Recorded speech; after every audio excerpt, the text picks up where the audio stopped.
Over the years, Glenn Shea has heard many stories.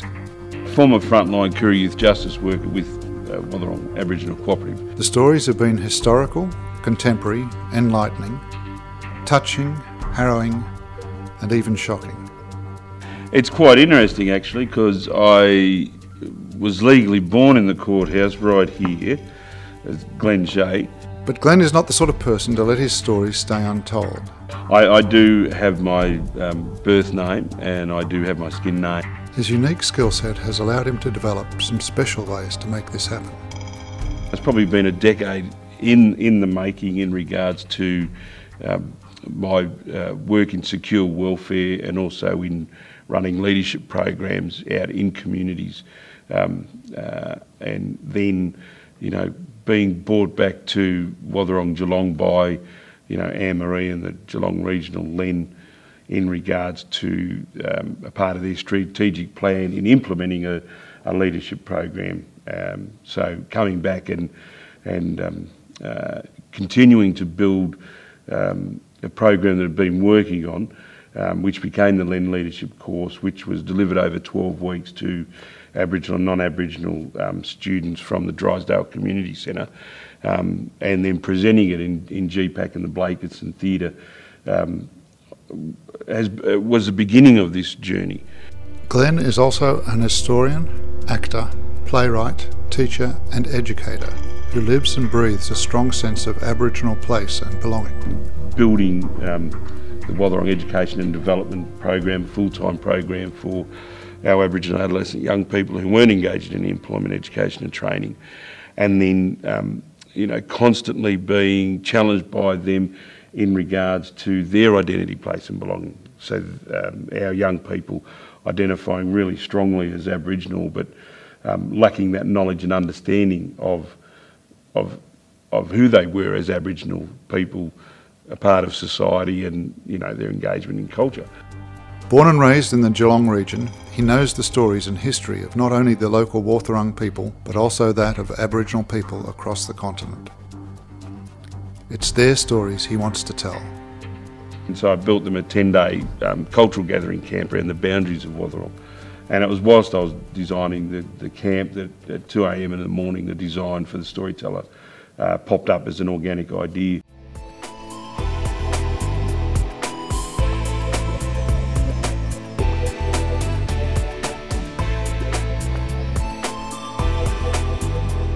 Had a great time playing. It's been very relaxing and easy, and you know, generates a lot of natural discussion. We actually got surprisingly competitive very quickly. It took 5 years to put together, to structure it so that, you know, the Storyteller came from, or comes from, a generic and non-political perspective. One of the things that I wanted to get out of it was whether we could use it with our younger clients at the legal service, whether it would be of any value to them, and because the information on it is culturally appropriate but generic, it is useful across all communities. We're creating Indigenous economic development out of it now. Glenn's game has already been used across a wide range of community groups. They include primary and secondary schools, universities and an enormous range of government departments and non-government organisations.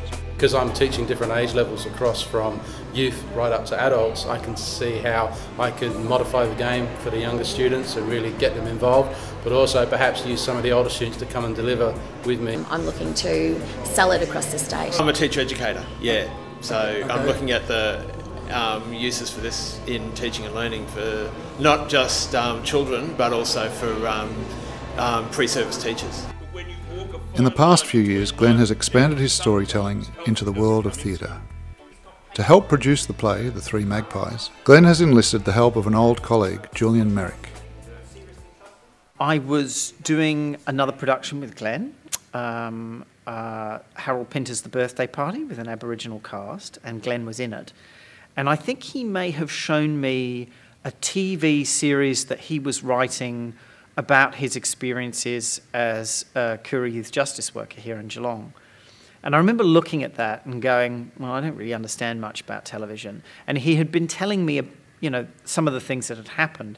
And eventually I turned around to him and said, why don't you write it out, you know, between shows when we're running the birthday party, And if you're done by the end of the run, I'll read it. Thinking, to be honest, that that would be the last I'd hear about it. Anyway, come closing night, he was like, well, I've done it, here it is. I have lived and seen the world, travelling a lonely road. I've been many things, though at times I did not know who I was. I have lived in the depths of hell, fighting demons, too many to count. So I wake up in the morning and accept the challenge of a brand new day, not knowing what it will bring. I love this place. I love the water and the breeze as it whips in from the ocean. I love the sunrise and the colour that lights up the morning sky. I love hearing the crashing of the waves as they hit the shore and the wind as it dances through one of the oldest instruments in the world. The stories in the play are quite tough. They're hard to hear in many ways. And then to put those kinds of stories within a play and then to present it to a group of people who know stories like that as a play is, you know, potentially a very challenging thing. All you're going to hear is the stories I have lived.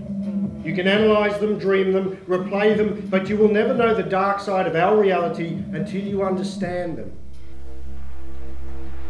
Now teamed with the Geelong Local Learning and Employment Network, or GRLLEN, Glenn has been able to tell his stories to an even wider audience. The GRLLEN helps organise cultural awareness days where Aboriginal stories and history come to life in walks on country, the playing of the game, and the performance of the play The Three Magpies. The walks on country are led by Aboriginal elder David Tournier.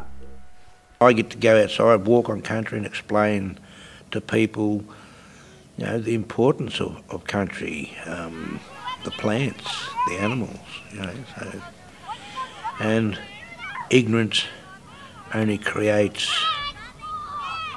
stupidity. So in order to break down barriers, it's better off to educate people so they're not misconstruing things, you know.